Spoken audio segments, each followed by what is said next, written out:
churches have joined calls for the implementation of a universal basic income grant in South Africa. Over 8 million unemployed adults currently rely on a 370 rand a month SRD grant. Now, some of the recipients of this grant say if other funds are deposited into their accounts, they're excluded from the system. Dr. Bukelwa Hans from the Global Reformed Advocacy Platform for Engagement comments on this. Dr. Hans, a pleasure to have you on the program this evening. Firstly, can you elaborate on the role of your program in really advocating for this universal basic income grant, and also how it aligns with the broader goals of social and economic transformation? Thank you so much. Good evening, and good evening to your viewers. The Global Reformed Advocacy Platform on Engagement is a program of the church that is looking at the issues of social justice. And therefore, it is important for us as the church to look into how our ordinary members and congregants on the ground are being, is the government actually looking after them? So as a church, this program was designed so that everyone, because when you are poor, you have lost your dignity, you have lost your self-image.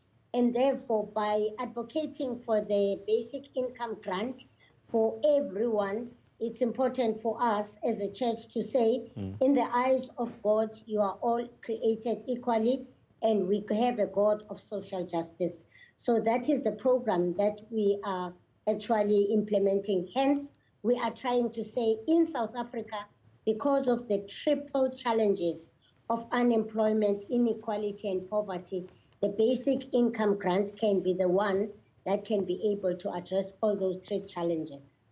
But Dr. Hans, are there any other key motivations behind the church's decision to indeed support a grant of this nature? And how do you envision this support influencing both public opinion but also policy? The first issue is that in South Africa, we have a constitution, Section 27, that says that you have a right to have access to social security where you cannot manage yourself, and also for your dependents. But on top of that, in South Africa, we know that because of the unemployment and because of the government in 2020 having to implement the social relief of distress grant, we felt that that grant actually made a difference in the lives of people, though it was very small. And we believe that the extension, because it was extended up to 2025, that extension shows that many people can benefit from a universal basic income, because it has helped many people out of the poverty trap in 2020 when it was implemented because of the COVID pandemic. So we believe that people might be able, and also what we looked at when political parties before the May 29 elections when we were looking at their manifestos, most of them were agitating for the universal basic income, and we did a scorecard on that to find out which party was actually advocating for that. So we think that many people will be able to support us in this regard. But it would seem that community engagement is key. So let's speak to this. How does the program then plan to mobilize churches, but also their congregants to actively participate in this campaign for this universal basic income grant? And what strategies are being employed to engage local communities about this? Okay. The churches act, or the churches are on the ground at the grassroots level. There are many churches, in fact, I would say many faith-based organizations. So the first thing that the churches would do would be able to educate their congregants, educate them and make them aware. Of course, they are aware that many of our congregants are poor. So we'd have to educate and make them aware. And also, we've got to advocate that the church has got a moral ethic or a moral understanding that there must be, if there is any basic income or any support from government, it must be distributed equally, it must be fair.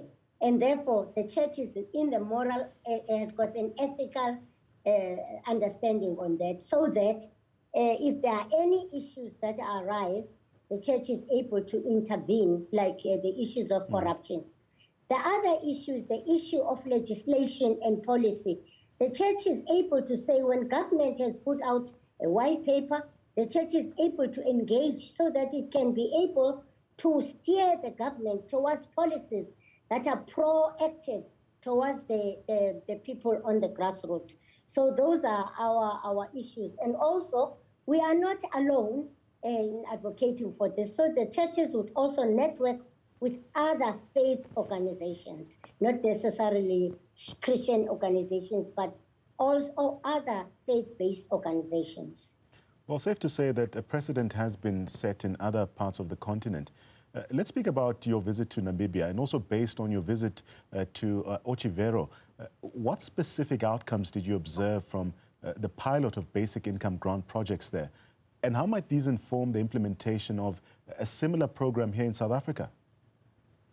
The first thing that we observed in Ochivero is that it improved the living conditions of the people in Ochivero because it increased the local economic development in Ochivero. And there was redistribution because the basic income was not based on the household, it was based on the individual. So many people in Ochivero planted whatever they got from government within that community. For example, many people started small businesses which were benefiting the organizations. The schools there had improved because of this income. Also, the health services were delivered. So it freed people from poverty and hunger.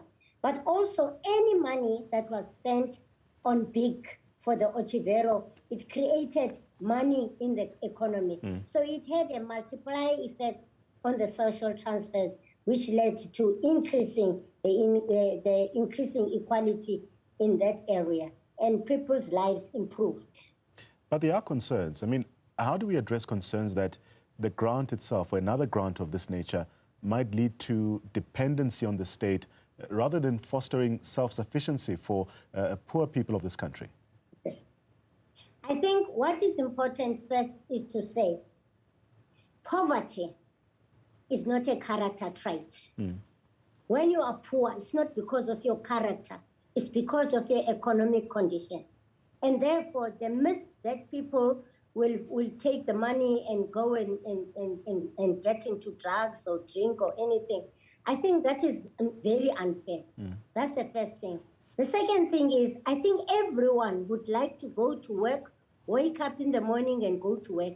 So this issue of dependency, I think it's also another myth that is everyone would like to depend, especially the 18 to 59. I mean, if you are a person who is able-bodied, you would never like to sit at home and just get money. So would dispel those myths about the dependency, because everybody who can get work is able to leave the grant and go to work. But the most important is that people don't want to depend on grants. They want work, but because there is no work, because of the economic situation, people need something to eat. So you call such concerns a myth, but what measures are you suggesting to indeed counteract these potential issues that we see? You mean firstly, when we, the social the relief of distress first grant showed us that it is an administrative nightmare. Right. So the people that were supposed to be getting the grant aren't getting. I mean, you would hear that 11 million people are getting the grant, and yet only about 7-point-something million are really receiving the grant. So this issue that the people will be dependent on, that people are hungry right now because they're not getting the grant, even if they are registered.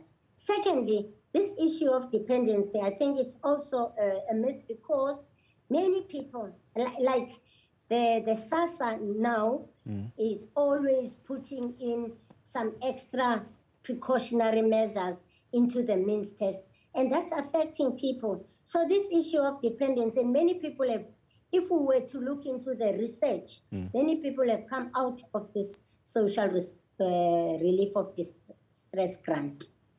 Dr. Hans, as we wrap up our conversation, the social relief of distress grant has also faced criticism, like you say, for being insufficient and sometimes excluding eligible individuals.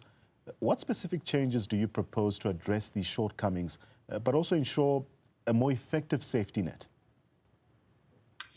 What we think is important, because, I mean, the social relief of distress grant is of 370. I think it is an insult to the people of South Africa, because if you look into the national poverty lines, the lower bound poverty line is about 760.